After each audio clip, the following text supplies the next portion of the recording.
Thank you, Goya Foods, for being one of our sponsors today and being the sponsor of our speakers. So I have the opportunity of introducing to all of you the incredible Maite Sermon-Weitzman. She'll be introducing our speakers today. Maite is the public relations at Goya Foods, Texas. Maite is an award-winning communications professional with more than 30 years of experience in strategic public relations, brand development, and community relationships.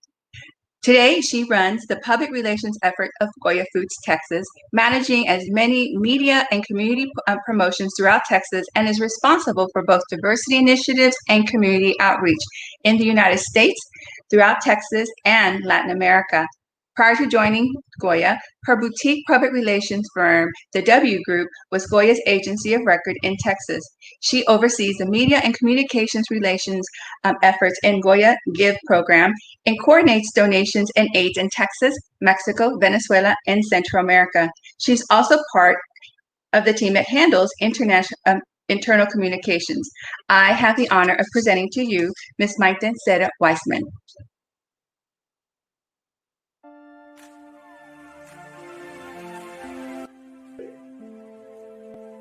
Hi there, I'm Maite Sermon-Weitzman with Goya Foods, and it is my honor to introduce to you the next speaker for the Power on Heels conference. We have an incredible dynamic Latina who hails from New York. Let me tell you just a little bit about her. She was awarded the 2015 Mujeres Destacadas of New York City in the tri-state area by the leading newspaper El Diario New York. In 2015, she was a rising Latina star, 40 under 40, and was recognized by the Hispanic Coalition of New York for her leadership and achievements. Negocios Now also recognized her for being 40 under 40 in New York City. So you're getting the idea that she is a young, dynamic, incredible Latina.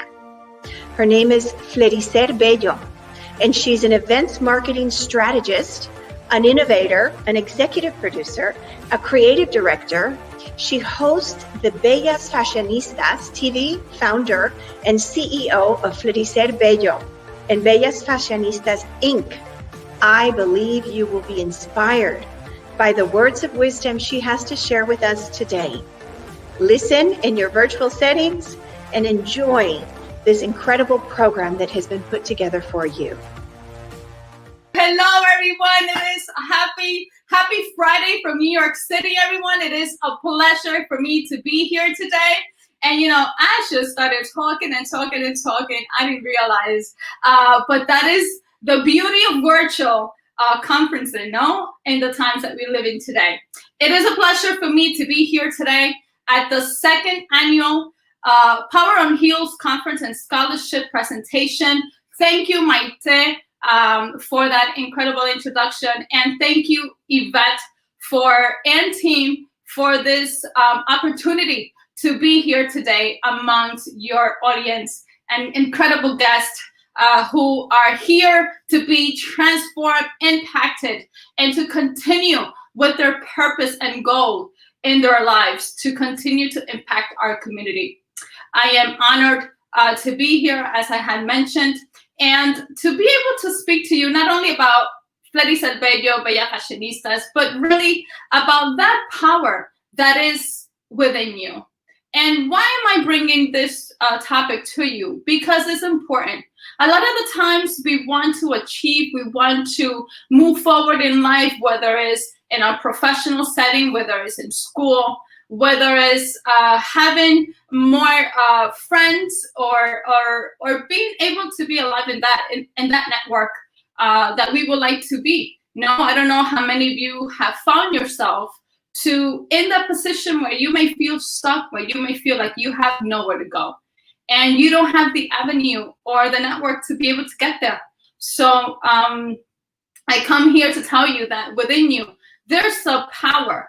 There is a fire within you that we sometimes do not take for granted, and that we really don't realize what it is that we have within us that helps us to be delivered, and also that would help us move on.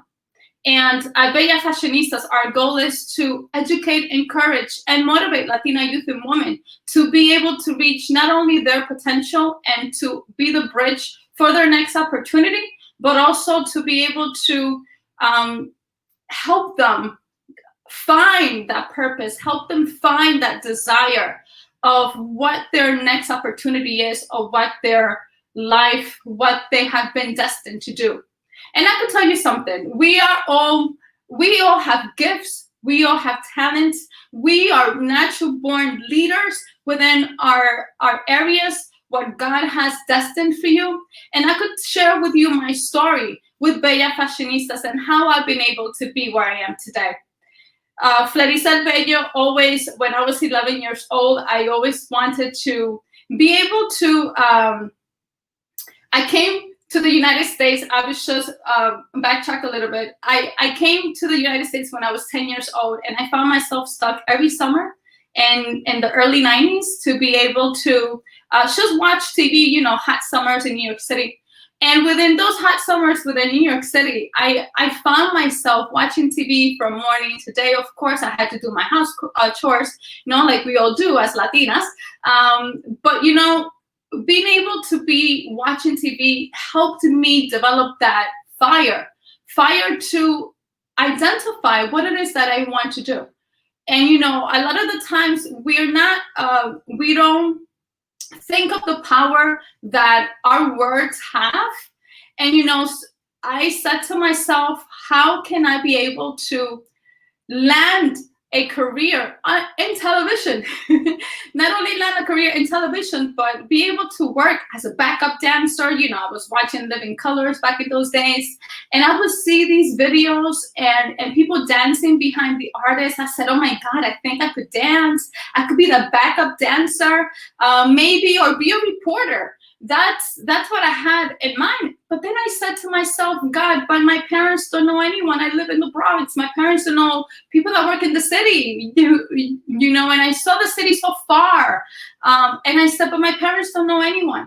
And throughout my, throughout growing up, you know, my godmother, from my confirmation in church, she lives in a brownstone, not too far from me, love architecture. And I was really amazed to be able to see her architecture. She has 5 children. This is a story that I tell everyone, because through that story was how I was able to network when I was younger.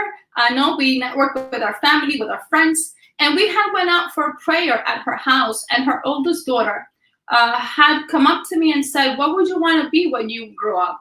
I said, I want to be a film producer. At that time, I was just about 15 years old.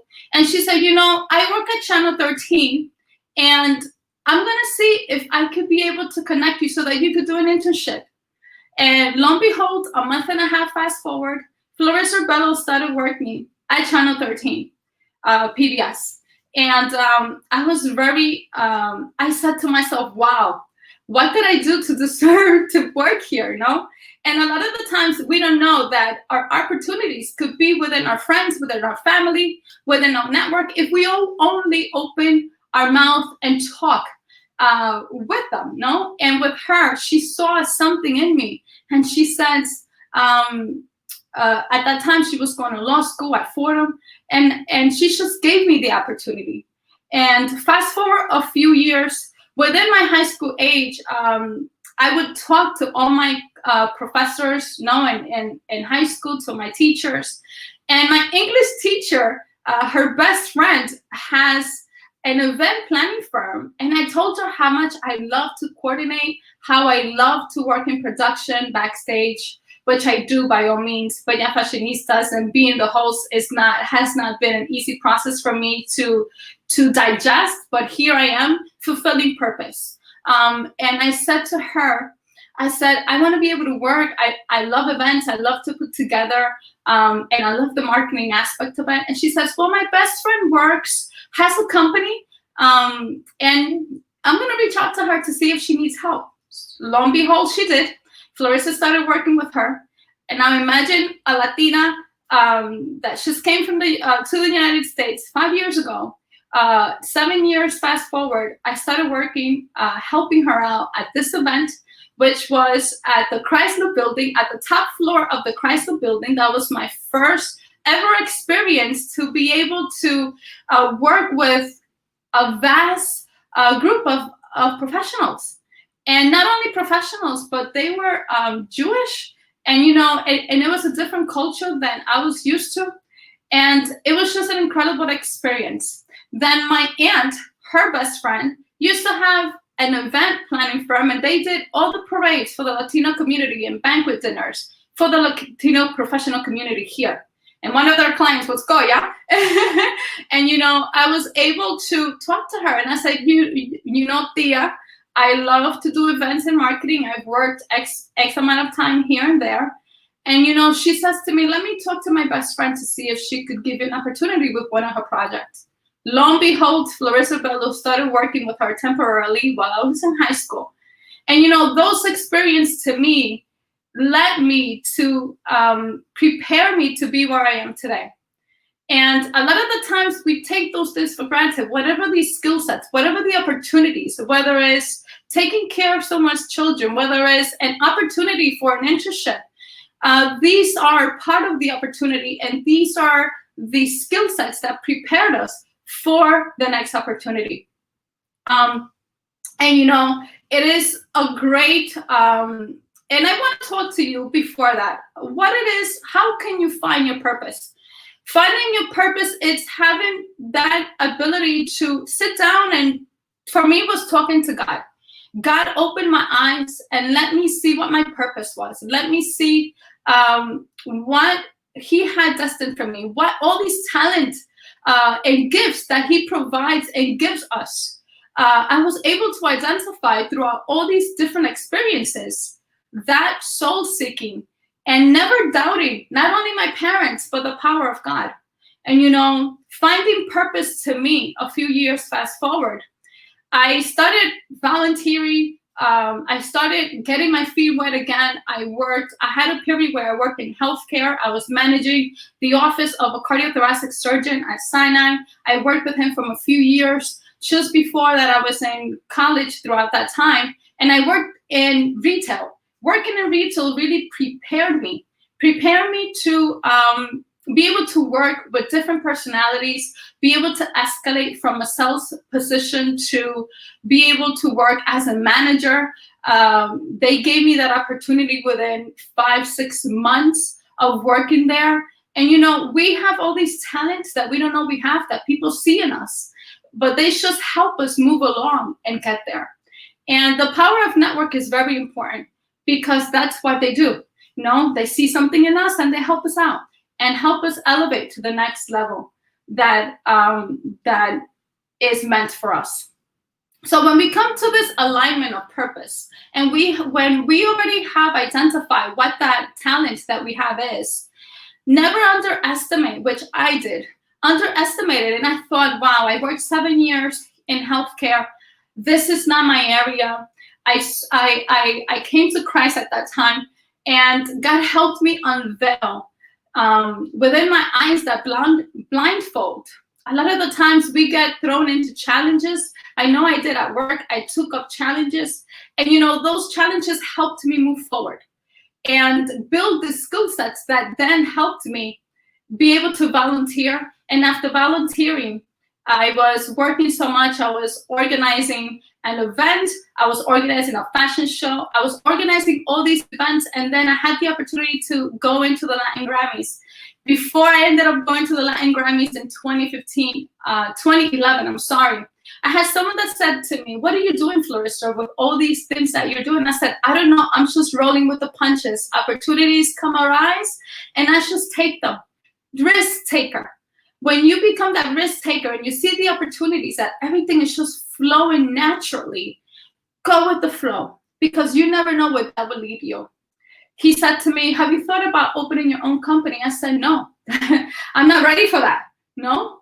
And the fear factor really gets into our way. And the fear factor doesn't allow us to flow, to be fluid within our calling and our purpose. I ended up going to the Latin Grammys. I had an international brand that wanted to give me an opportunity give me an opportunity to be able to present to him a proposal, where in this proposal, I will be able to create this platform and help our Latino community. Within that time, I was able to not only see that opportunity would come up, but I was able to see that talent that I had in me that I never knew. And we doubt ourselves all the time as Latinas. We doubt ourselves, our capacity, our capabilities. And I went through that. And I just want to invite you to never doubt those capacities and those capabilities, because someone is always watching, like right now. No? And I just want to invite you that after that, I said to that person, I want to consider what you proposed to me. Lo and behold, we took the opportunity, we incorporated my first firm, Bello Consulting, back in 2012. I was still working for the surgeon at that time. And within that time, I had this fire within me that said, leave your job and go move forward. And I had no idea what I was feeling, but this feeling that I had, everyone, was just incredible. I couldn't help it. And I said to the doctor that I worked for, I said, I'm leaving. He said, what do you mean? I said, I'm leaving. It's time for me to move on. There's a time in our lives when we feel ready to take on the next chapter in our lives. That chapter that's going to lead us to the next level. And it took a while for me. It wasn't easy. It wasn't overnight. I put this in prayer. I said to God, if you're leading me to this, you need to confirm with me through my mom and my pastor. My mom is a pastor, everyone. And I said, give me a confirmation, because I need to feel secure that this is what you want me to do. So I did. I took the leap of faith. I took risk.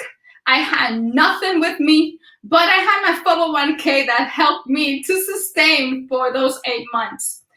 And during that time, I was already networking. God had opened doors since 2010 to work with so many different people, all C-level. I thank God for those opportunities. And then I ended up landing my first client, who ended up being Telemundo 47, having opened my company within 6 months. And when I took that challenge and ended up with that opportunity, I only thought that opening an event firm was only doing event firm. Then my client said to me, I have an opportunity for a project. Can you do this? I said, I called up my business partner at that time, and I said, oh my God, we have this opportunity. I don't know what to do. I don't know marketing, and I don't know how to do this. And he said, of course you know how to do this. And he gave me that strength that we already have this talent. All we need to do is get our feet wet and throw ourselves and take that risk. So I did. With that. And lo and behold, from that opportunity came the referral to NBC4, to Goya, having a client as Goya, opening, having corporate clients, having private clients. I know that I only have a minute, but I just want to finish with this and leave you with this. Take a risk. Leadership, it's a servicing.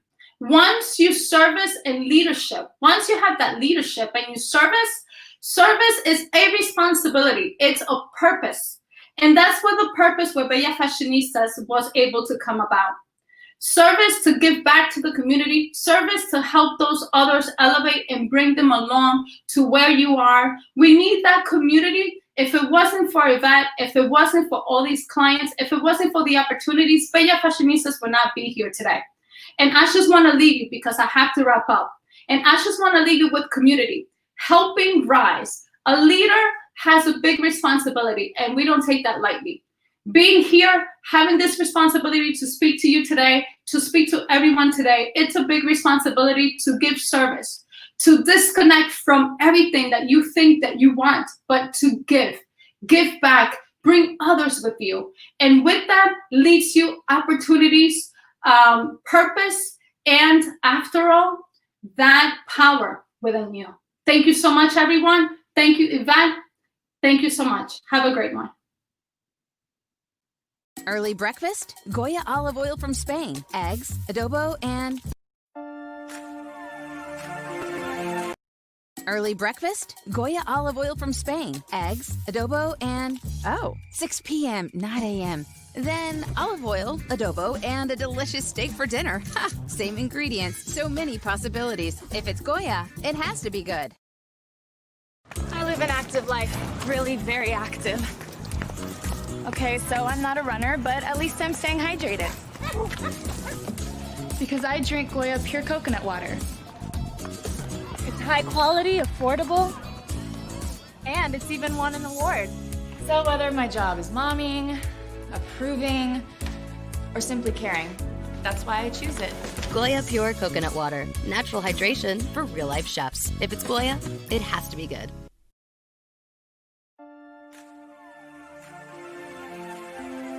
It is my honor and pleasure to introduce to you the next speaker.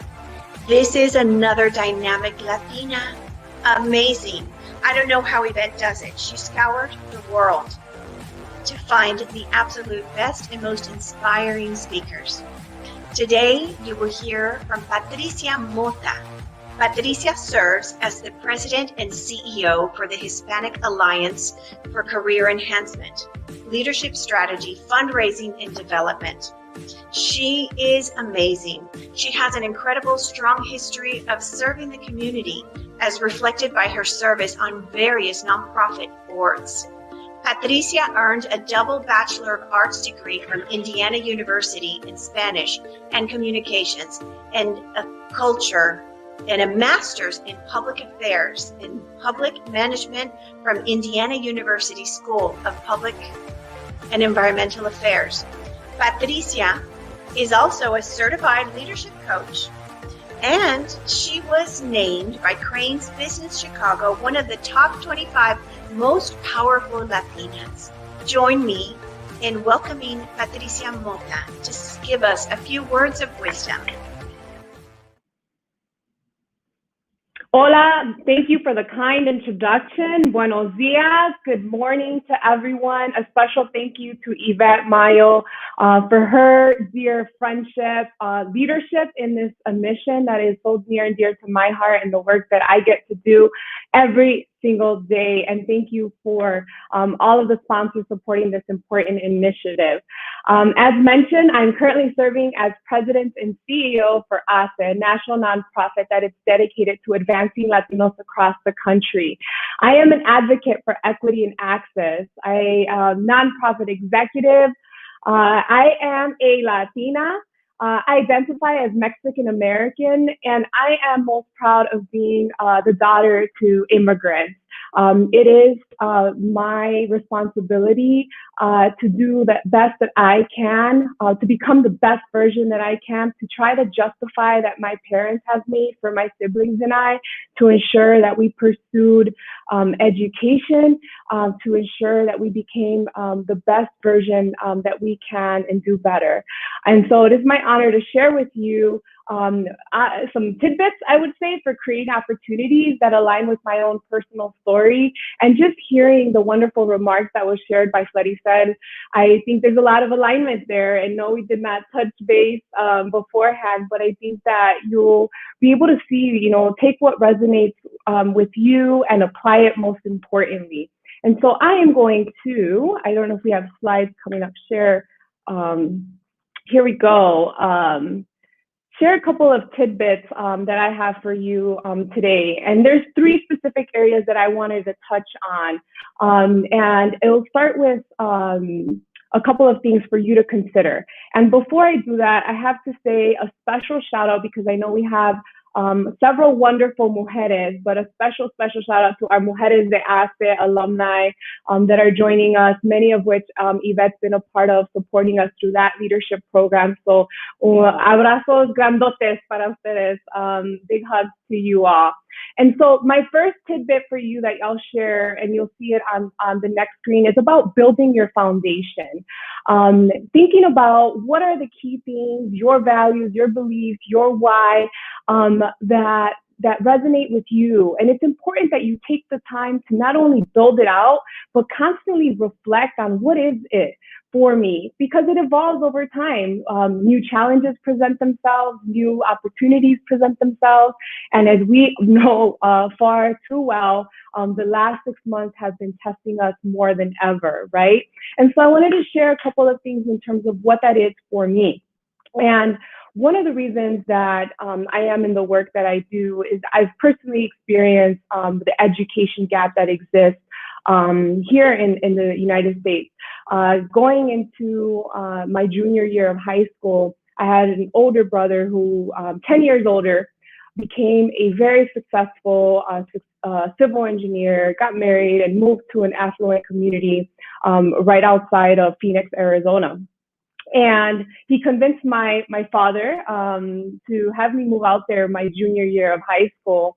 And I did. So I go from a predominantly low income, predominantly Black and Mexican neighborhood to predominantly Caucasian, more affluent community. And that's fine. It was my first cultural shock experience that is beneficial to everyone. But it was the experiences along the way that helped me realize that there's a real gap, that no matter that, depending on not only your economic status, but the neighborhoods that you grow up, means what resources are afforded to you. So my original high school, we had military recruiters there all of the time versus my new high school, there was college recruiters from all over. My original high school, I met the guidance counselor maybe twice a year versus the new high school, we were meeting weekly, preparing my college plan, what were my dreams and aspirations, so much that was there. And I was placed into AP courses in my new high school that would accelerate my path to college.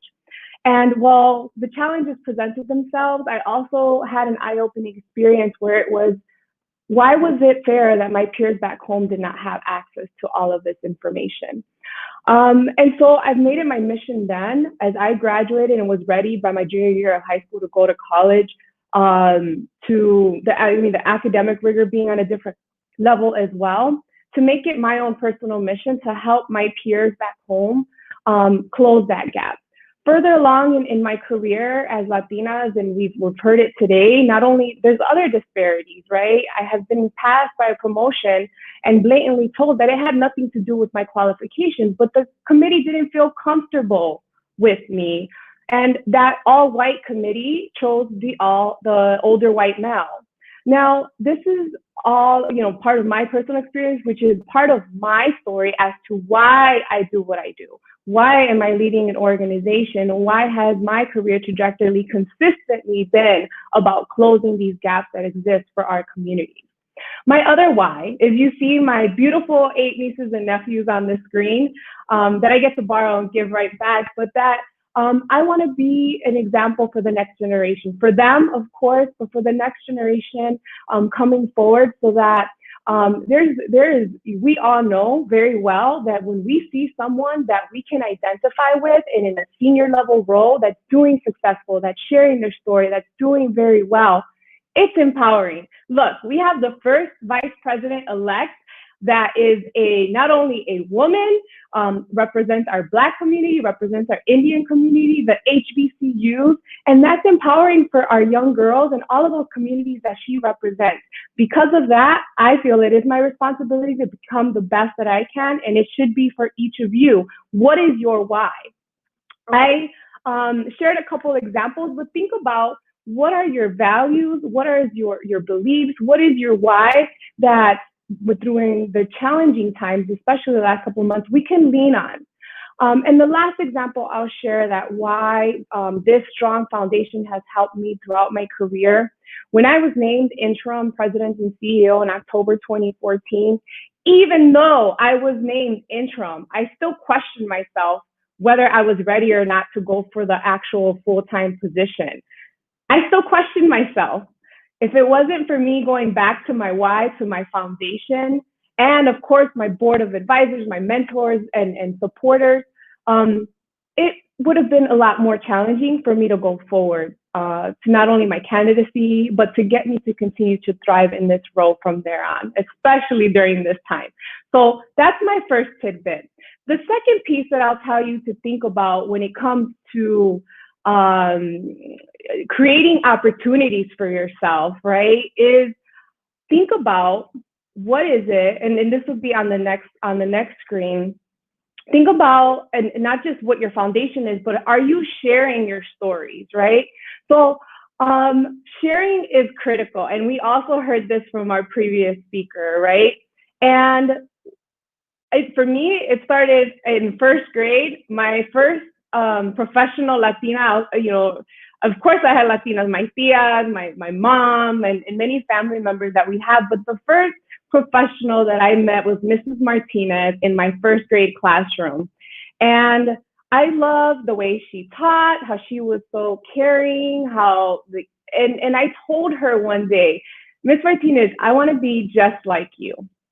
And I consider myself an educator today, not necessarily a first grade teacher, but I am an educator, as you may see through my career trajectory.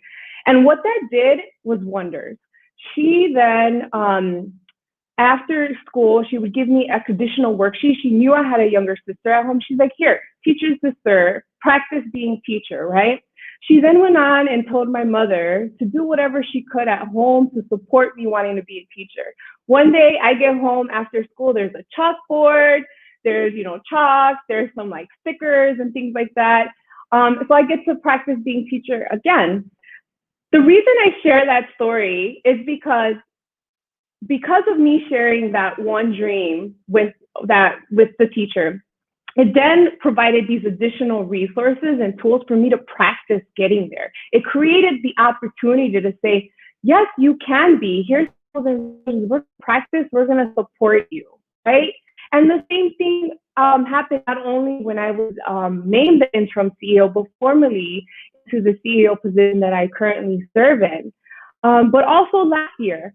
I had an important meeting with a group of journalists and here in Chicago, and they were asking me, can you help name the top, we're trying to put a list, it's Hispanic Heritage Month coming up. We want to know who's the top of the top Latinos here in Chicagoland, right? And we're going through the list, and they have all of these great people. I know them very well because of the work that I get to do every single day. And we get to the very end of the list, and here I am as an advisor, know all of these top people.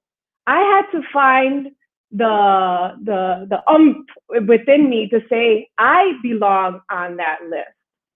And that took a lot of courage because I did not see my name on. Well, why are you asking me, running a national organization based out of Chicago that knows all of these people that we're recommending? And because of Latina and because of the value of humility that I've had, it's always been a balance. I think that's always been a beautiful thing of me wanting to be respectful, but we need to know when is it that we need to shift and speak up. And for me, that was an example of that I needed to shift and speak up. And lo and behold, when the list of top 25 most powerful Latinos came out in Chicagoland by Crane's Business Chicago, I was on there.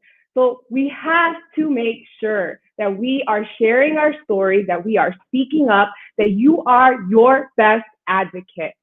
And my third and my final tip, in addition to building your foundation, in addition to sharing your dreams, is what you see on the next slide, which is about giving back. We must, and we heard this also from our previous speaker, there is no way that I will continue to grow in my career, in any career, I truly believe, if you are not making it your responsibility to pay it forward. And that can mean so many things. I think one of the things that sometimes we have in our minds is that I need to obtain a certain title. I need to obtain a certain level of success, a certain network, a certain influential circle before I could make a difference. That is so far from the truth. Everyone, each person has the power to pay it forward. And so it's important for you to be able to reflect on what does that mean for you. And it could mean something simple as speaking up, advocating for someone who's being mistreated. It could be something as we have a lot of nonprofits that are in need of financial assistance during this time. $20. Leverage your employer match programs to make it $40. What are the key actions that you can take to ensure that you're being part of giving back?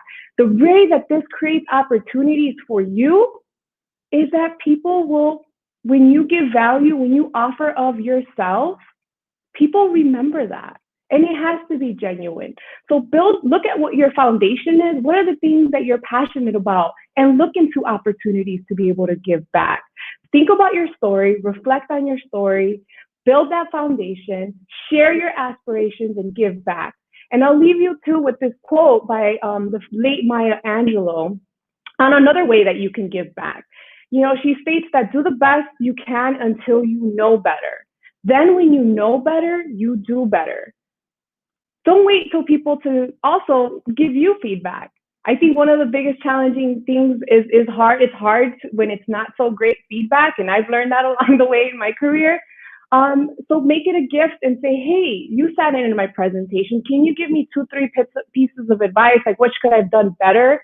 Open that door for yourself, but also take action upon yourself to, if you see something that could perhaps someone could have done better, and you have that relationship with them, give them the gift of giving feedback. Tell them, I have an idea, I have a connection.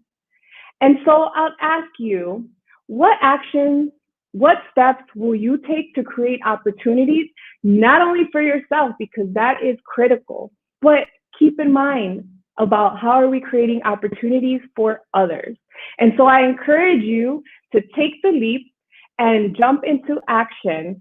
I had another opportunity in the Army Bowl in 2016 through one of our partnerships, because I asked. The U.S. Army Bowl in 2016, they give an opportunity for leaders to tandem jump.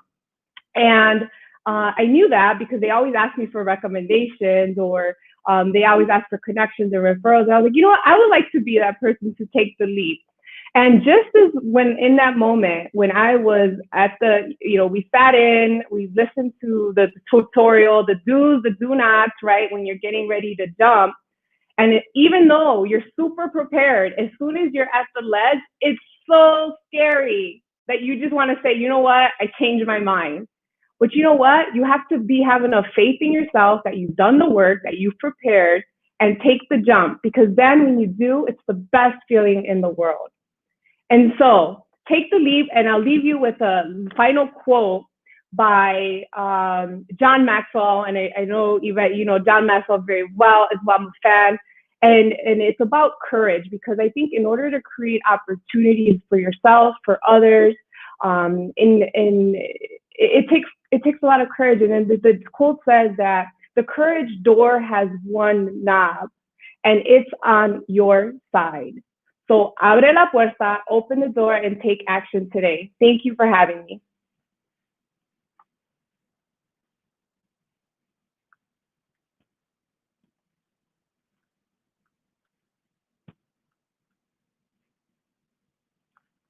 I am muted. Sorry.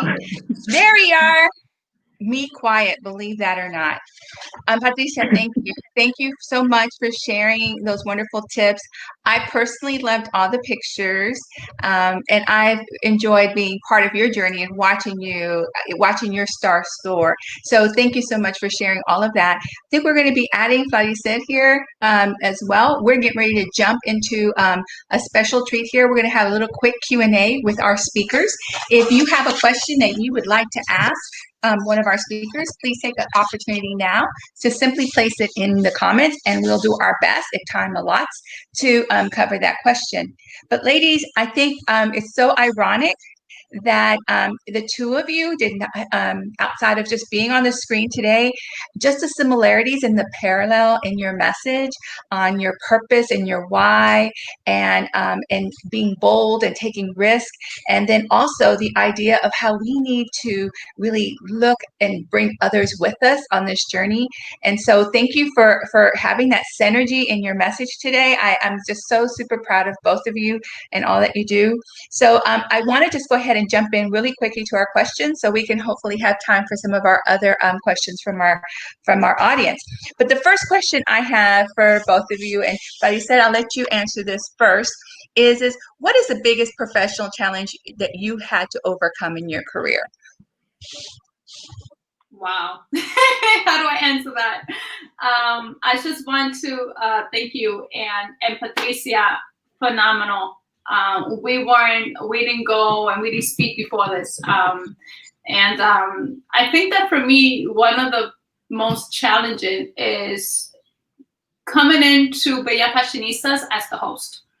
I started Bella Fashionistas back in 2012 because I felt by attending all these events, networking with C-level, having all this access to very, very powerful Latinos, I put other people. I created Bella Fashionistas, started it as a fashion blog, created and brought people together who are experts in their own areas. And I put someone I said, you're good. You want to be reported? You like to be in front of the camera? Go ahead. So I was behind the scenes because I love to be behind the scenes. Producers, that's what we do. And for me, that was one of the most challenging moments because I didn't understand God's sign at that time that he wanted me to be part. He wanted for Fleriser Bello to be the part of it. And when you come in, and it took me a long time, Ivette, a long time. I'm talking about 2012 to 2017 or 18. That amount of time for me to understand that when God has a purpose, when there's purpose with you, it doesn't matter, just purpose. Purpose, you have to lead the purpose in order because the power is within you. And throughout the time, that power it just becomes naturally. And you become to be so many different things to people.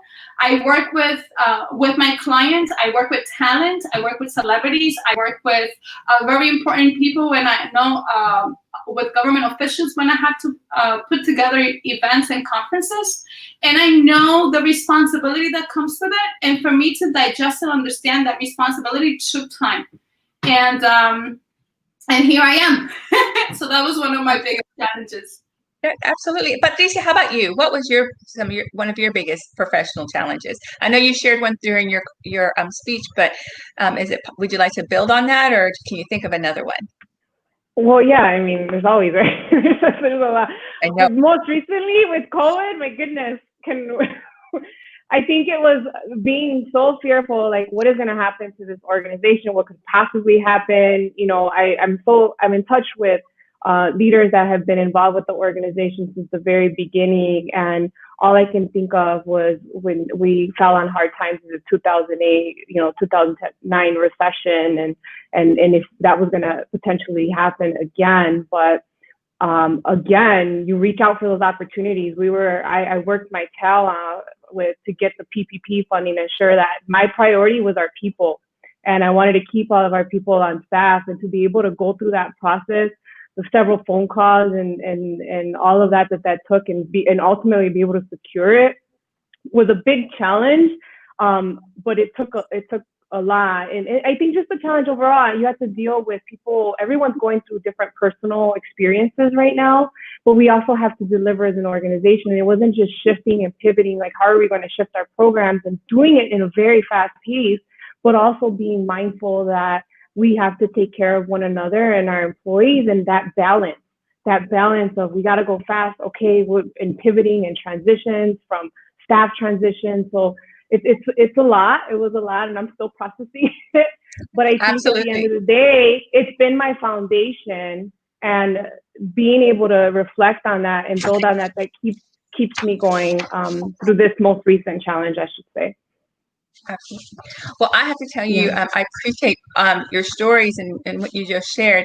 I think for me, one of the biggest challenges I personally have overcome is sometimes my own self-doubt, especially in those early years of just jumping in and deciding, okay, we as Latinas, we continue to be the first in so many different areas, and we find ourselves walking into spaces and we're the only ones, and we don't always have the confidence to ask questions because we don't want people to know that we don't know. But the other thing is the learning curve. It's not that we're not capable of learning. That we don't have the skills. It's just having that lack of confidence or that self-doubt.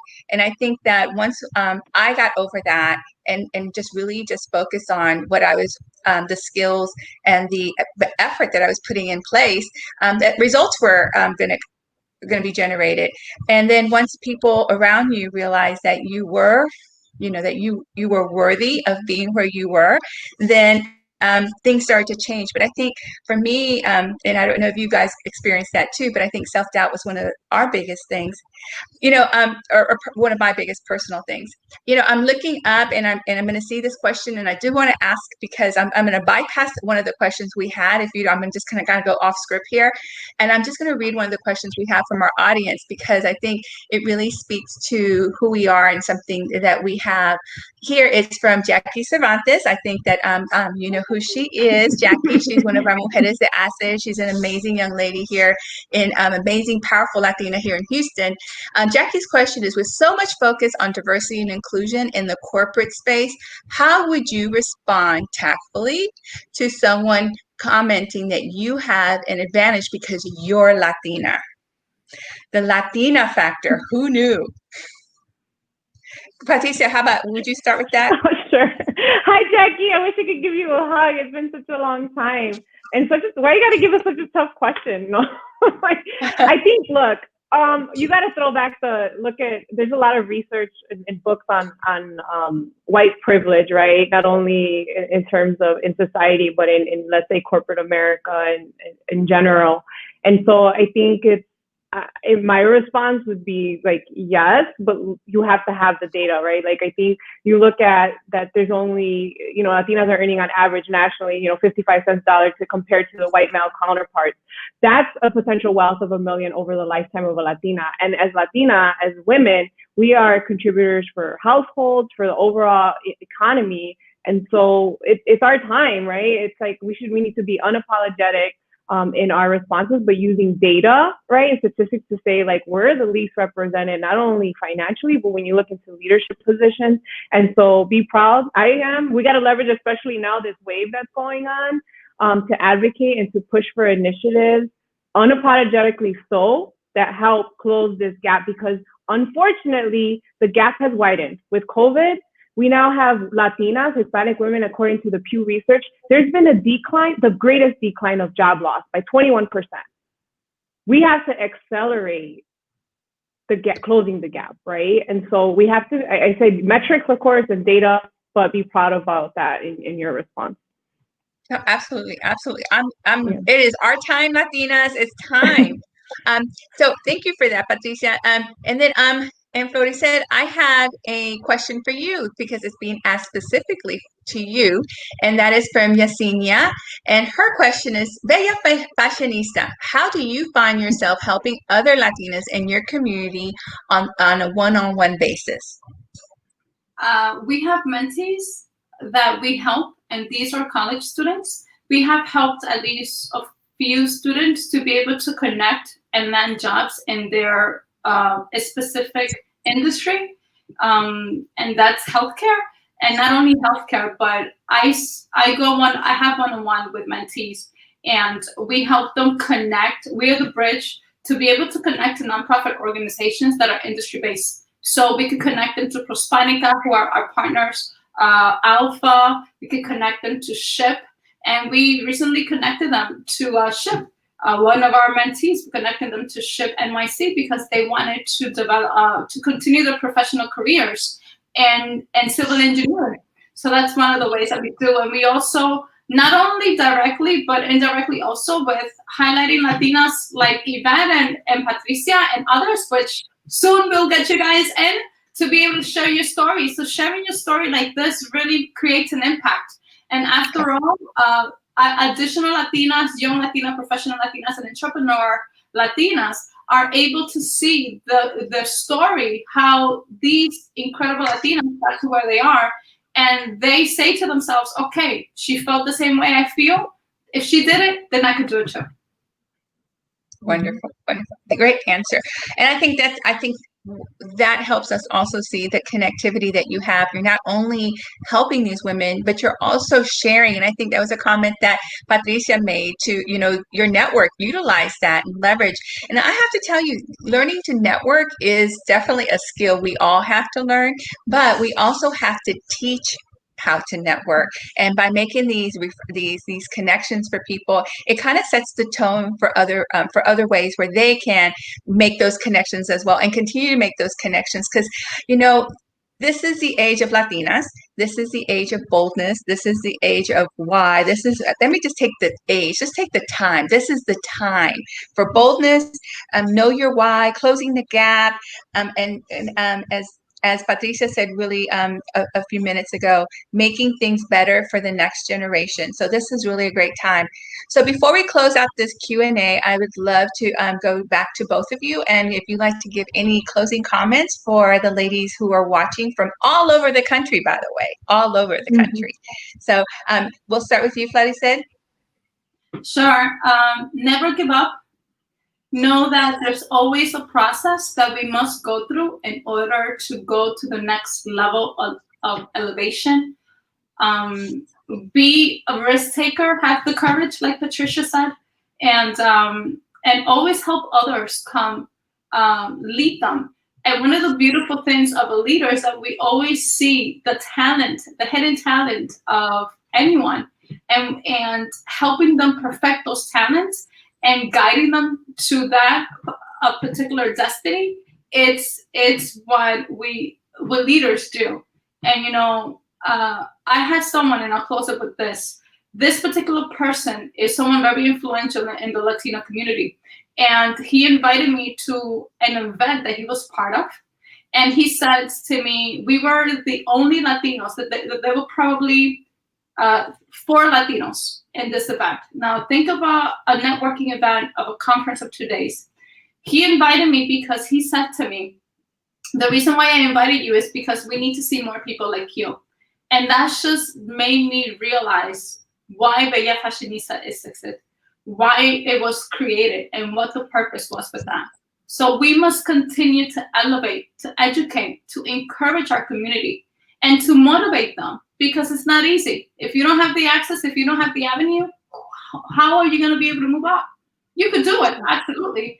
But there's things that are beyond our control that if we just have faith and come to God and say, open that door, because that's what I did, he opens it in his time, and he makes that connection. So never doubt that there's a superpower, there's a power that's supernatural that you could talk to, and that can lead you to where you are and where you would like to go. And I just want to close with this. I am happily, gladly wearing Xenia Paredes, who is going to be speaking soon. And I can't wait. I just have to say that. I wanted to say that in the beginning, but then I need to kind of repeat myself because I was muted. So thank you so much for the opportunity, Ivette. You're incredible. And also Patricia and everyone here. So thank you. Yes. Patricia, you please share your heart. Yeah, no, just very quickly. I think it's important for us to know, like, fear never goes away, right? It's how you manage that fear, and trusting in your foundation, your why, in the work that you've prepared and you've done the work, and taking the leap anyway, right? So it's your choice. There's this acronym, FACE, FASCE, right? You either face or fear everything and run, or face everything and rise. And so the choice is yours. Well, I truly believe both of you are 2 amazing, powerful mujeres poderosas, and I'm so thankful that I've had an opportunity to see both of you and continue to see your star shine, but also know your heart, and know that you're committed to making our community better. Thank you for sharing today with this community. And ladies, I want to share something real important with you. We'll talk more about our scholarships later. But if you were to apply for a scholarship, or come through our program and apply for a scholarship, you can be awarded a scholarship to attend Mujeres de HACE leadership class or program. They have classes or cohorts all over the country. And so if you loved what Patricia's message was and what she's sharing here, remember Mujeres de HACE's program, because it is creating future leaders in our community, and you're one of them. So don't forget that. So ladies, I want to thank you both. You are impressive women. I want to send you un fuerte abrazo, a virtual one, and I want you to know that we wish you continuous success and blessings and bendiciones in everything that you do. So muchas gracias, and thank you, thank you, thank you. Thank you so much. Gracias. Gracias.